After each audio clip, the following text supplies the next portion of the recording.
Mateus capítulo 24, irmãos. Pelo que eu entendi, parece que hoje saiu o novo Papa, né? É isso? E aí, hoje nós vamos falar sobre o anticristo, irmãos. Coincidentemente, nós vamos falar sobre o anticristo. A palavra, ela fala que haverá o dia em que o anticristo virá, um tal anticristo que tem poder, que vai enganar muitos, né? Mas o fato, irmãos, é que sempre houveram anticristos, né? E a palavra nos ensina quem são eles. Então a gente vai ler um texto aqui da palavra de Jesus Cristo, né? De um evangelho, que é Mateus, capítulo 24. Vamos abreviar um pouco o texto, vamos começar do verso 23. Mas o Senhor Jesus, ele começa a falar depois que os discípulos começam a olhar para o templo e falar bem do templo e tudo mais. E o Senhor Jesus fala, olha, não vai sobrar nada desse templo, né? E o Senhor Jesus, ele começa a falar, ele começa a profetizar coisas que haveriam de acontecer. Então, algumas dessas coisas que o Senhor Jesus profetizou aqui aconteceram, né? E foi, por exemplo, a queda desse templo. No ano 70, o templo foi destruído, né? Hoje só ficou o muro lá e o pessoal vive lamentando nesse muro, né? Muito triste essa história. O Senhor Jesus falou das grávidas naquele dia, falou algumas coisas nesse sentido. A gente percebe que está falando do sábado, ou seja, está dizendo para o povo judeu, né? Que esse dia seria um dia terrível, e foi mesmo, né? Foi um sofrimento muito grande. Mas só que o Senhor Jesus continua falando, e ele mistura, né, esses dois temas. E ele vai falar também do dia em que ele voltará. Então algumas pessoas, quando leem esse texto e alguns outros textos, eles interpretam que o Senhor Jesus veio no ano 70. Né? Eu não ia falar sobre isso, mas agora estou falando. Então, o que acontece é que existem algumas religiões, algumas igrejas, né? Alguns mestres, ministros, né? Que pregam que Jesus já veio no ano 70. E quando o Senhor Jesus vem, não é? Então acontecem muitas coisas. Então existe um anticristo agindo nessa falsa profecia, vamos dizer assim, ou nessa falsa pregação do evangelho.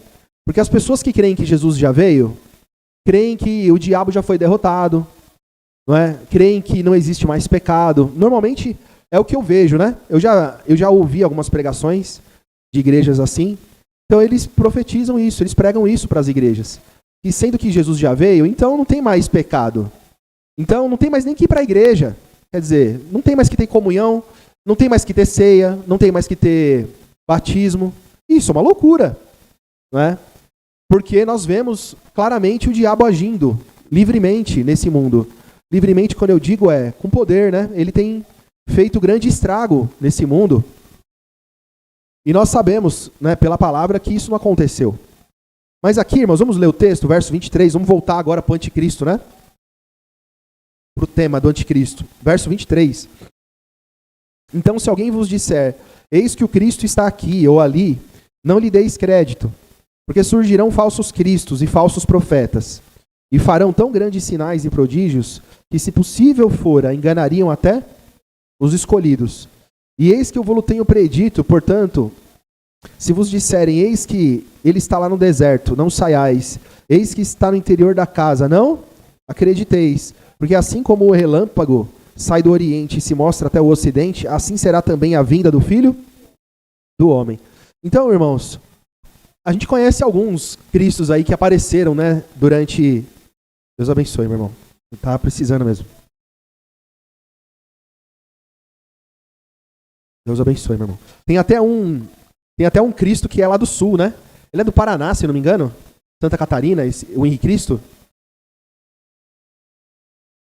E ele diz que é Jesus, né? Mas já houveram outros. Falsos profetas, então, tem de monte, não é? E a palavra vem alertando. Olha, o Senhor Jesus vai vir de um jeito que vai ser inegável, irrefutável. As pessoas vão olhar o Senhor Jesus nos ares. E não vai ter norte nem sul, não é? Como que vai ser isso? Eu não sei, irmãos. Não é? Porque se ele aparecer aqui no céu, ele não apareceria no Japão. Mas quando ele vier, ele vai aparecer em todo lugar. Todo olho vai ver o Senhor Jesus. Então como que é isso? Eu não sei. Mas a palavra diz que vai ser desse jeito. Todo olho há de vê-lo. E acontece, irmãos, também, né, o que está acontecendo agora, as pessoas estão esperando um Messias judaico, um Messias, ou seja, dizendo que Jesus é falso. Um outro Messias. Um Messias segundo a fé dos judeus. guerreiro, né? Que o poder dele, a sabedoria dele vai ser tão grande que ele vai botar em ordem esse mundo. Então nós pregamos que o mundo jaz no maligno, que esse mundo não tem jeito, que esse mundo está reservado para o fogo. Mas o judeu está esperando um Messias, porque eles entendem a profecia do Messias, que iria colocar paz no mundo, que iria trazer união entre as nações no mundo, não é? E isso nós temos que ficar muito atentos, irmãos, porque as igrejas, muitas religiões estão muito ligadas ao judaísmo. Dão muita honra para rabino, para todo tipo de judeu, para lideranças judaicas. Eles têm espaço, porta aberta nas igrejas. Se deixar, eles até pregam. Não é? Quando eles se reúnem para debater, olha, uma rasgação de seda entre eles. As igrejas têm todas as insígnias lá do judaísmo. Tem a Arca da Aliança, castiçal, tem incenso. Não é? Tem muitos sinais, muitas coisas do judaísmo. Então, sem dúvida nenhuma, se por acaso um dia aparecer um Messias judaico aí, um falso, né, o anticristo aparecer, porque será o anticristo, né, que vem dizendo Jesus é falso, esse aqui é o verdadeiro, não é? Pode ter certeza que muitos vão cair, muitos vão seguir após ele, não é? Porque o texto vem dizendo, né? A palavra vem dizendo que ele vai enganar muitos, porque os sinais serão grandes, não é? Mas são sinais de engano, de mentira, não é? Porque a palavra diz, né, ó, verso 24, porque surgirão falsos cristos. Não é Henrique Cristo com as Henriquetes lá, andando de patinete. Não é isso. Não é brasileiro. Não tem nada disso. Vai ser alguém com poder mundial, né? E farão tão grandes sinais e prodígios que, se possível fora, enganariam até. Então, se eles enganam, é com mentira. Eles vêm com mentira, eles vêm com engano. Não é? A lei foi dada por Moisés, a graça e a verdade vieram por Jesus Cristo. Então, nós já viemos e fomos libertos da mentira, mas a mentira ainda opera, não é? Então, irmãos, vamos continuando o texto aqui, ó. 28. Porque onde quer que estiver o cadáver, ali se ajuntarão as águias. E logo depois da aflição daqueles dias, o sol escurecerá, e a lua não dará mais luz, e as estrelas cairão do céu. E as potências do céu serão abaladas. Então aparecerá no céu o sinal do Filho do Homem, e todas as tribos da terra se lamentarão, e verão o Filho do Homem vindo sobre as nuvens dos céus, com poder e grande glória. E ele enviará os seus anjos com um rijo clamor de trombeta, os quais ajuntarão os seus escolhidos, desde os quatro ventos, de uma a outra extremidade nos céus. Aprendei, pois, essa parábola da figueira. Quando já os seus ramos se tornam tenros, e brotam folhas, sabeis que está próximo o verão. Igualmente, quando virdes todas essas coisas, sabei que ele está próximo às portas. E em verdade vos digo, que não passará esta geração, sem que todas essas coisas aconteçam. O céu e a terra passarão, mas as minhas palavras não hão de passar. Mas aquele dia e hora ninguém sabe, nem os anjos do céu, mas unicamente o meu Pai. E, como foi nos dias de Noé, assim também será a vinda do Filho do Homem.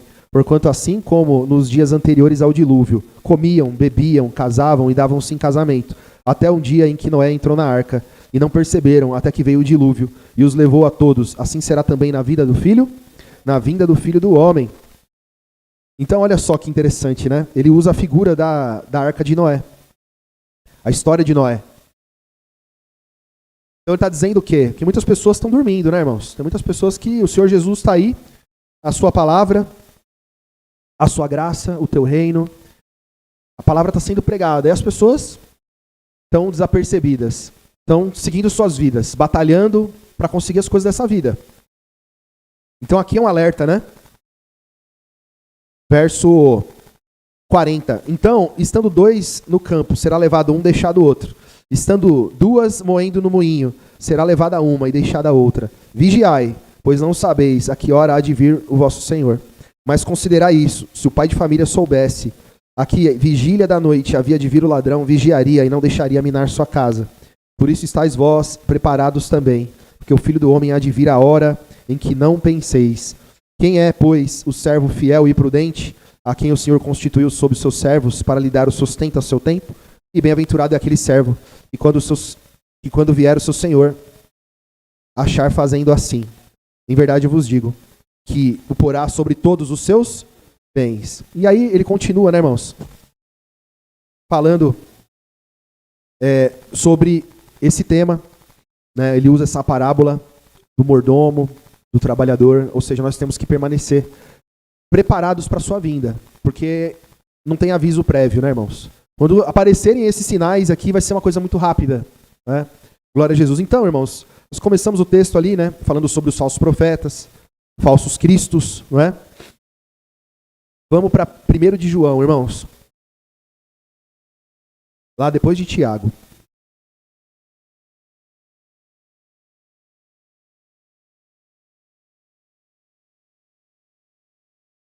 Depois de Pedro também.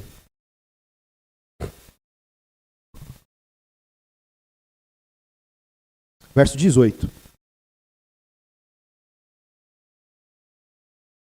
Acho que vale a pena a gente ler um pouquinho antes. Vamos ler o 15, do 15 em diante, irmãos.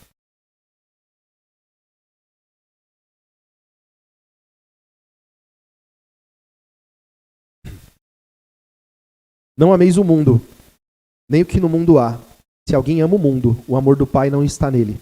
Porque tudo que há no mundo, a concupiscência da carne, a concupiscência dos olhos e a soberba da vida, não é do Pai, mas do mundo. E o mundo passa e a sua concupiscência, mas aquele que faz a vontade de Deus permanece para sempre. E aí ele entra no tema do anticristo aqui, que ele vai falar, né? Então, por que muitas pessoas não aceitam Jesus, né? A gente já sabe, né? Pela tradição da família, a palavra fala, né, que o Deus desse século cegou o entendimento dos incrédulos para que não lhes resplandeça o evangelho de Jesus Cristo em suas vidas. Então eles não acreditam na palavra de Jesus. O Senhor Jesus fala de uma palavra de cruz, de morrer a cada dia, matar suas vontades, seus desejos. Enquanto as pessoas esperam, algumas pessoas, né, os judeus principalmente, um Messias para colocar em ordem esse mundo. O sonho, né, a gente vê na política, tantos debates da política, é para colocar o mundo em ordem. Não é? Ah, mas não é bom ter o mundo em ordem? É claro que seria ótimo. Se a gente tivesse a economia sempre em ordem, se ninguém roubasse nada, se não tivesse ladrão, não tivesse assassino, não tivesse tantas coisas, não é? Essa é uma utopia, é uma busca que o mundo tem, né, para ter um lugar de paz. Mas a palavra nos ensina claramente que a nossa paz não é a paz do mundo. Então o mundo tem mesmo que trabalhar, o mundo tem mesmo que buscar fazer o possível para colocar as coisas em ordem. E a gente, como cidadão ainda nesse mundo, tem que fazer a nossa parte também. Não é? Respeitar as autoridades, procurar ser cidadãos, né, bons cidadãos, até ter consciência para votar, quem quiser votar, ninguém é obrigado a votar, né? Mas ninguém pode ter a sua esperança nesse mundo. A minha esperança está em Deus. A esperança da igreja está em Deus. A gente olha para Jesus, não é? Então, quem tem amor nesse mundo não percebe, mas faz as malas e muda até de nação. Vai para outro lugar, porque esse lugar tá ruim de viver. Eu vou para um lugar que é fácil, dá para trabalhar, dá para ganhar dinheiro, dá para viver uma vida tranquila, mas a pessoa não pensa. Se eu chegar lá, eu vou ter irmãos lá, eu vou ter palavra da verdade lá, eu vou ter evangelho, eu vou ter comunhão, eu vou ter cuidado, zelo dos meus irmãos por mim e de mim por eles, né? Porque, irmão, se a gente for para o Canadá, se a gente for para, sei lá, Nova Zelândia, não sei que lugar que tá bom para viver hoje, né? Para chegar lá e viver bem, tem que ter alguma bagagem, porque senão vai quebrar muita pedra, né? Mas mesmo assim, irmãos, vamos se afastar da palavra do evangelho. Então, são muitas as coisas que a gente pode fazer para tentar ganhar essa vida, não é? E quem vai te motivar a fazer isso são os anticristos, né? Então, existem muitos. Então, eu não creio que foi à toa que na sequência que ele fala para não amar o mundo, ele vai falar sobre o anticristo, né? Verso 18. Filhinhos, é já a última hora, e como ouvistes que vem o anticristo, também agora muitos se têm feito, tá vendo? Muitos já se têm feito anticristos. Então, ainda que haverá um anticristo poderoso, que vai enganar muita gente, que vai ser um sinal muito grande, um sinal importante de que Cristo está à porta, vamos dizer assim, né? Está chegando, né? A trombeta está para soar. Nos dias de hoje já existem muitos anticristos. Ele está falando aqui. Saíram de nós, mas não eram de nós, porque se fossem de nós, ficariam conosco. Mas isso é para que se manifestasse que não são todos de nós quem? De uma religião? As pessoas usam isso daqui, o católico usa isso aqui para falar, né, daquele que saiu do meio dele. O evangélico, o protestante de qualquer religião, quando alguém sai, ele quer usar esse texto para dizer, tá vendo, saiu de nós porque não era de nós. Né? Mas na verdade, irmãos, a palavra está falando aqui do anticristo. Não é? O anticristo é aquele que convence as pessoas afastando elas de Cristo. Com mentira. Com mentira. Então, não vai dar tempo da gente ler hoje, mas é um exemplo muito fácil. Ir lá em Gálatas. Quando o apóstolo Paulo manda a carta aos Gálatas, ele está inconformado. Vocês estão fascinados, vocês ficaram doidos. Entrou um judeu aí com algumas palavras, enganou todo mundo, vocês estão se deixando circuncidar. Vocês estão acreditando que tem que guardar a lei para entrar no céu? Que loucura! Quem que fez isso lá? Alguém que é o anticristo. Porque as pessoas que vão após Moisés, a palavra deixa muito claro. Caíram da graça, está lá em Gálatas. Da graça você tem caído. Voltou para a condenação. Não é? Então, todo aquele que afasta alguém de Cristo, afasta alguém da verdade, é o anticristo. Não é? Então, irmãos, é assim que funciona. E está cheio, né, irmãos? De pessoas indo para uma igreja, e quando chegam na igreja, que deveria ter a palavra de Jesus, porque é uma igreja, ele está ali praticamente numa sinagoga, só se prega Velho Testamento. Não é? Então, aquilo ali é o quê? É um templo anticristo. E as pessoas aprendem a ser ricas, aprendem que são filhas de Deus e que por isso merecem o melhor dessa terra, etc. Aprendem a amar o mundo, não é? Aprendem a viver um falso evangelho e um falso judaísmo também. Um falso judaísmo bem grande. Então é uma falsidade muito grande. Então, irmãos, vamos continuar a nossa leitura. Verso 20. E vós tendes a unção do santo e sabeis todas as coisas. Não vos escrevi porque não soubesseis a verdade, mas porque a sabeis, e porque nenhuma mentira é da verdade. Quem é o mentiroso, senão aquele que nega que Jesus é o Cristo? É o anticristo, esse mesmo que nega o Pai e o Filho. Então todo aquele que não acredita em Jesus como o Filho de Deus, o Messias que haveria de vir, é um anticristo. Não é? É o que ele está dizendo. Qualquer que nega o Filho também não tem o Pai. Mas aquele que confessa o Filho tem também o Pai. Portanto, o que desde o princípio ouvistes, permaneça em vós. Se em vós permanecer o que desde o princípio ouvistes, também permanecereis no Filho e no Pai. E esta é a promessa que ele nos fez, a vida eterna. Estas coisas vos escrevi acerca dos que vos enganam. E a unção que vós recebestes dele fique em vós. E não tendes a necessidade de que alguém vos ensine.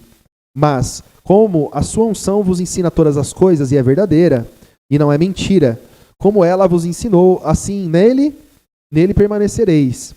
Então veja que o apóstolo aqui está mandando uma carta com cuidado para os irmãos não ouvirem outra doutrina. Olha, fica no evangelho, no que vocês aprenderam, vocês estão ungidos dessa sabedoria aí. Porque é muito fácil, irmãos, você se sentir um inútil. Você fala assim, eu não sei nem ler direito, eu leio muito mal. Eu acredito no que os irmãos me pregam, mas quando alguém vem falar para mim alguma coisa, eu não tenho palavra. Eu tenho dificuldade de argumentar. Então, ele está falando, não aprende de ninguém. Não se coloca como aluno de ninguém. Fica atento naquilo que você aprendeu desde o início. Não é? Eu sou agora proibido de ouvir qualquer pregação. Não é isso. Não é? Você tem liberdade para você ouvir o que você quiser. Mas, se você não está fortalecido nem na sua própria fé, naquela fé que você vive, como que você vai começar a querer aprender de outra fé? Não é? Então, primeiro, se fortaleça na sua fé, para depois ir conhecer e julgar a fé alheia. Não é? Não faz sentido, né, irmãos? Glória a Jesus. Onde que eu parei aqui, irmãos? 28, né? E agora, filhinhos, permanecei nele, para que, quando ele se manifestar, tenhamos confiança e não sejamos confundidos por ele na sua... Já pensou? Será que é Jesus mesmo? Já pensou? Um cristão, na hora que o Senhor Jesus vem, ele duvida, não é? Se sabeis que ele é justo, sabeis que todo aquele que pratica a justiça é nascido dele. Glória a Jesus. Então, irmãos, vamos pular aqui, ó. Vamos no capítulo 4, verso 1, aí de 1 João mesmo.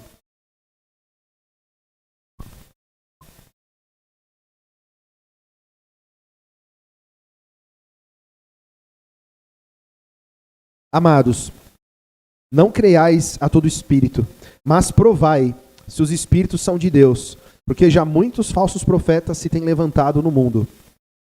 E nisto conhecereis o Espírito de Deus. Todo espírito que confessa que Jesus Cristo veio em carne é...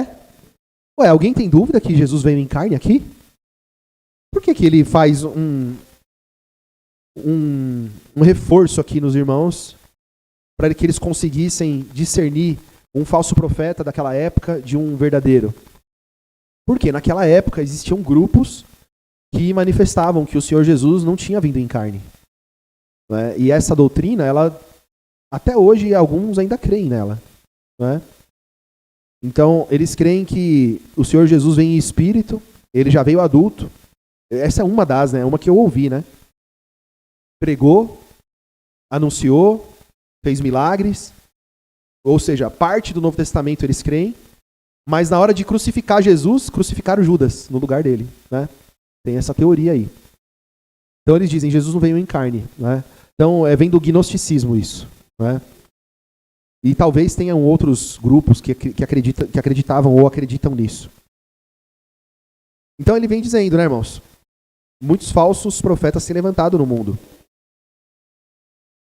Verso 3, irmãos. E todo espírito que não confessa que Jesus Cristo veio em carne não é de Deus, mas este é o espírito do... O que é o espírito do anticristo? É o conhecimento do anticristo. É o modus operandi do anticristo. De afastar as pessoas de Jesus. De afastar as pessoas da verdade. Não é? Não é que o anticristo tem um espírito, assim como o Espírito Santo, ele também tem o espírito dele, que está por aí. Não. Essa palavra espírito, não é também muito utilizada para conhecimento. Não é? Aquilo que você tem dentro de você. Então, esse conhecimento, essa doutrina é do anticristo. É isso que o texto quer dizer. Não é? Então, mas este é o espírito do anticristo, do qual já ouvistes que há de vir, e eis que já agora está, ele já está no mundo. Filhinhos, sois de Deus, e já os tendes vencido, porque maior é o que está em vós do que o que está no mundo. Do mundo são, e por isso falam do mundo. E o mundo... Então, é interessante, com uma simples palavra dessa aqui, né, esses dois versos que nós lemos, né, a gente já entende. Então as pessoas, elas levam o mundo para a igreja e a palavra, ela tem o conteúdo do mundo para falar com aqueles que são mundanos. E aí dá certinho. Né? É uma igreja mundana pregando para mundanos. E usando a mentira. Né? Do mundo são, por isso falam do mundo, e o mundo os ouve. Nós somos de Deus. Aquele que conhece a Deus, ouve-nos. Aquele que não é de Deus, não nos ouve. E nisso conhecemos nós o Espírito da verdade e o Espírito do erro. Glória a Jesus. Vamos aproveitar que a gente está aqui, irmãos, vira a página aí no capítulo 1 da segunda epístola, capítulo único, né? Vamos ler a partir do verso 4. Muito me alegro por achar que alguns de teus filhos andam na verdade, assim como temos recebido o mandamento do Pai. E agora, Senhora, rogo-te, não como se escrevesse um novo mandamento, mas aquele mesmo que desde o princípio tivemos, que nos amemos uns aos outros. E o amor é este, que andemos segundo os seus mandamentos. Este é o mandamento, como já desde o princípio ouvistes, que andeis nele. Então tá vendo? Que princípio, irmãos? Olha só que coisa. Que princípio é esse, irmãos? O princípio do evangelho. Porque o novo mandamento de Jesus fala isso. De amarmos uns, mas como ele amou, e não como nós mesmos, né? Então o Senhor Jesus nos ensinou um novo mandamento. E quando a gente entende o evangelho, a gente vai perceber que esse amor não é sentimento, né? Então, eu tenho que olhar para Jesus, entender a obra de Jesus, a mente de Jesus, a atitude de Jesus, para viver como Jesus. E aí eu vou estar amando o meu irmão, né?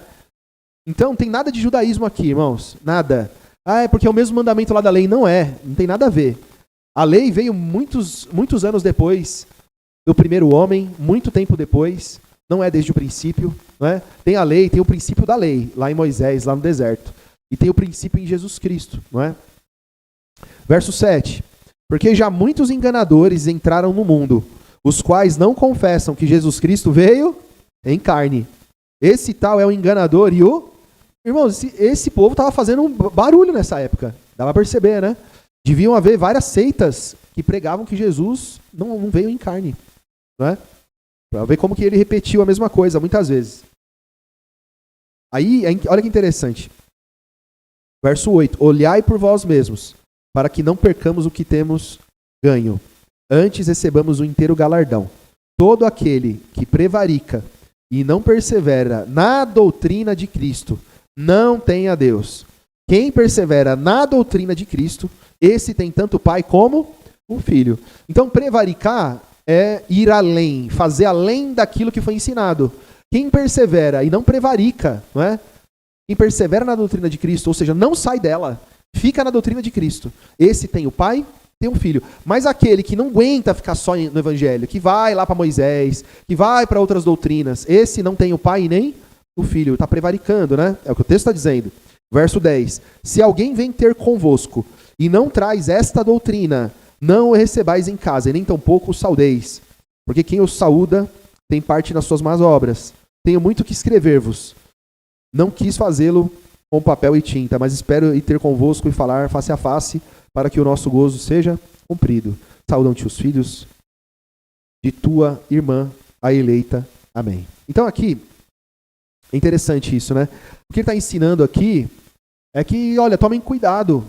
Não tenham comunhão com pessoas que têm uma fé muito diferente da sua. Não é? Então, é isso que ele está dizendo aqui. Não é porque uma pessoa de uma outra denominação te saúda com a paz do Senhor Jesus que você vai fechar a cara, atravessar a rua. Não é isso, né, irmãos? Mas fica atento com quem você anda, quem está dentro da sua casa. Né? Daqui a pouco você está tomando café com o Testemunha de Jeová, com ele com as revistinhas dele, te ensinando o evangelho do anticristo. É isso que a palavra está dizendo, né, irmão? Então fica atento. Né? Amém, irmãos? Vamos finalizar aqui, ó. Glória a Jesus.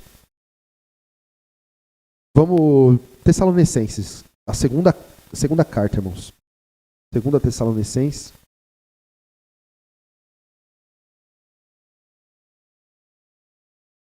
Capítulo 2.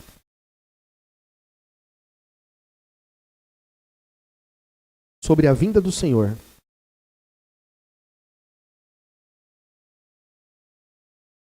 Diz assim: Ora, irmãos, rogamo-vos pela vinda de nosso Senhor Jesus Cristo e pela nossa reunião com Ele, que não vos movais facilmente do vosso entendimento, e nem vos perturbeis, quer por espírito, quer por palavra, quer por epístola, como de nós, como se o dia de Cristo já estivesse perto.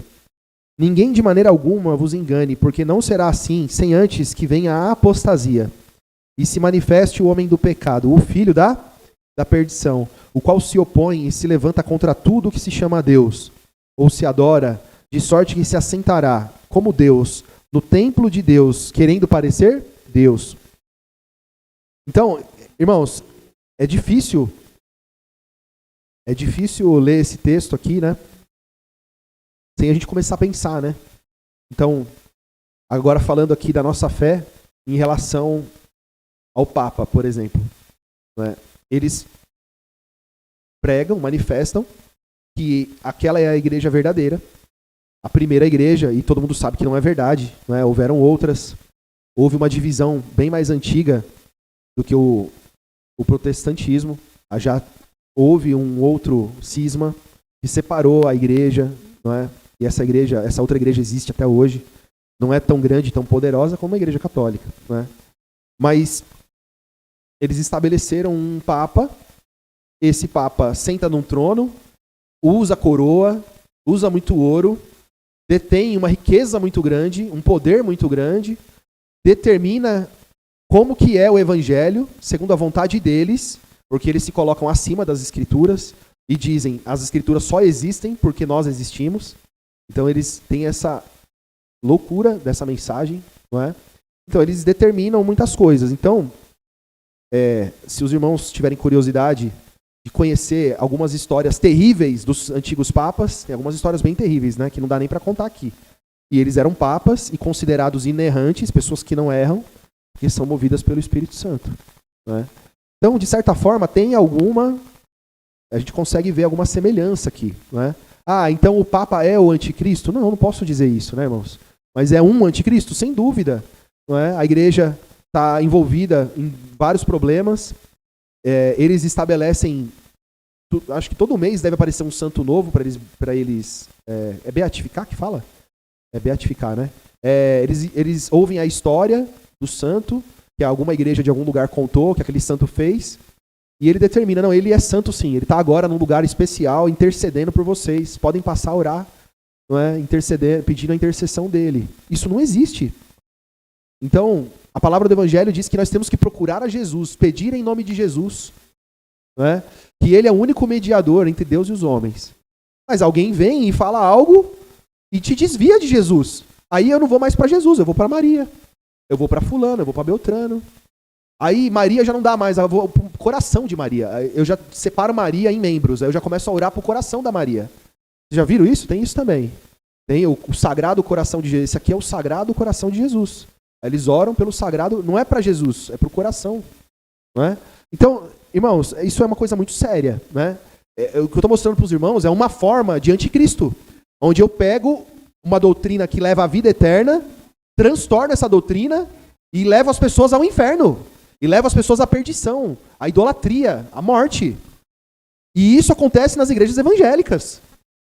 A gente começou falando das igrejas evangélicas aqui, né? Então, tá no protestantismo, tá no catolicismo, tá em todo lugar, né? Basta permanecer na palavra do Evangelho, guardar a palavra de Jesus e ficar nela, né? Verso 5, irmãos, não vos lembrais de que essas coisas vos dizia quando ainda estava convosco? Verso 6, e agora vós sabeis o que o detém, para que ao seu próprio tempo seja manifestado, porque já o mistério da injustiça opera. Somente há um que agora o retém, até que do meio seja tirado. E então será revelado o iníquo, a quem o Senhor desfará pelo espírito da sua boca e aniquilará pelo esplendor da sua vinda. Então é na vinda de Jesus. A esse cuja vinda é segundo a eficácia de Satanás, com todo o poder e sinais e prodígios de mentira, e com todo o engano da injustiça para os que o perecem, porque não receberam o amor da verdade para si. O que é o amor da verdade, irmãos? É a palavra do Evangelho. O poder de Deus para a salvação de todo aquele que crê. Irmãos, hoje, tá muito... Eu vi um vídeo esses dias e eu pensei que era verdade. Era um vídeo de inteligência artificial. Imagina daqui 10 anos, como que vai estar essa inteligência artificial? Vai ser muito fácil enganar as pessoas. Alguém vai trazer uma doutrina, não sei como que vai ser, que vai colocar em xeque a sua fé no Evangelho. Que vai colocar a palavra de Jesus, a simplicidade do Evangelho em xeque. E vai ser tão perfeito, o sinal vai ser tão grande, que você vai ficar balançado. Mas você não pode. Você não pode se desviar da simplicidade do Evangelho. Né? Então é a eficácia de Satanás, a mentira grande, engana muita gente. Né? Ele fala, verso 10, e com todo o engano da injustiça, para os que perecem. Tá vendo? Não é para todo mundo, não é todo mundo que vai cair nessa. Porque não receberam o amor da verdade para si salvarem. O amor da verdade é a caridade do Evangelho, a palavra do Evangelho. Né? E por isso Deus lhes enviará a operação do erro, para que creiam a mentira, para que sejam julgados todos os que não creram a verdade. Antes tiveram prazer? Então, o que a palavra está dizendo? Vem de Deus isso? Deus enviará. Não é isso, né, irmãos? Se você ficar preso numa palavra, você vai entender totalmente errado. Né? Mas o que acontece é que o engano, ele sempre teve no mundo. Não é, irmãos? Então, quem não se firma na verdade, automaticamente vai receber a mentira. Vai receber um engano. Né? E Deus vai permitir que isso aconteça. Verso 13. Mas devemos sempre dar graças a Deus por vós, irmãos amados do Senhor, por vos ter Deus elegido desde o princípio para a salvação, em santificação do Espírito e fé da verdade, para que pelo nosso Evangelho vos chamou, para o que pelo vosso Evangelho vos chamou, para que alcançardes a glória de nosso Senhor Jesus Cristo. Então, irmãos, estáis firmes e retende as tradições que vos foram ensinadas, para que seja por palavra, seja por epístola nossa. Então, se a pessoa não tiver entendimento e ela achar que essa carta é para ela e ela tiver em qualquer seita de anticristo, ela vai falar assim, ó, mantenha a tradição que você recebeu. Opa, vou ficar na tradição que eu recebi então. Não, qual que era a tradição que essa igreja recebeu? Que palavra que essa igreja recebeu? É nisso que eles têm que perseverar, é nisso que eles têm que guardar a fé, tá certo? Guardar a tradição. Verso 16, e o próprio nosso Senhor Jesus Cristo, e nosso Deus e Pai, que nos amou, e em graça nos deu uma eterna consolação e boa esperança, console os vossos corações, e vos confirme em toda a boa palavra e obra. Glória a Jesus. Amém, irmãos? Então, essa é a palavra, né, que os irmãos fiquem atentos. Glória a Jesus, com os anticristos, atentos em permanecer no Evangelho, na simplicidade, irmãos. É no Novo Testamento. Né?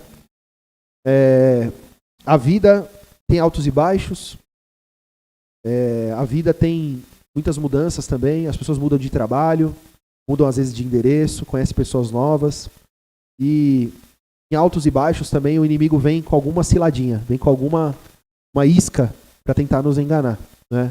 Então, permanecendo sempre unidos, permanecendo sempre em comunhão, sempre ouvindo a palavra, permanecendo em oração, tomando a ceia, na comunicação dos santos, o Senhor Jesus vai nos conduzindo, irmãos, até a salvação e a vida eterna. Então, valorizem, né, essa simplicidade que nós temos, mas é uma riqueza muito grande. Amém?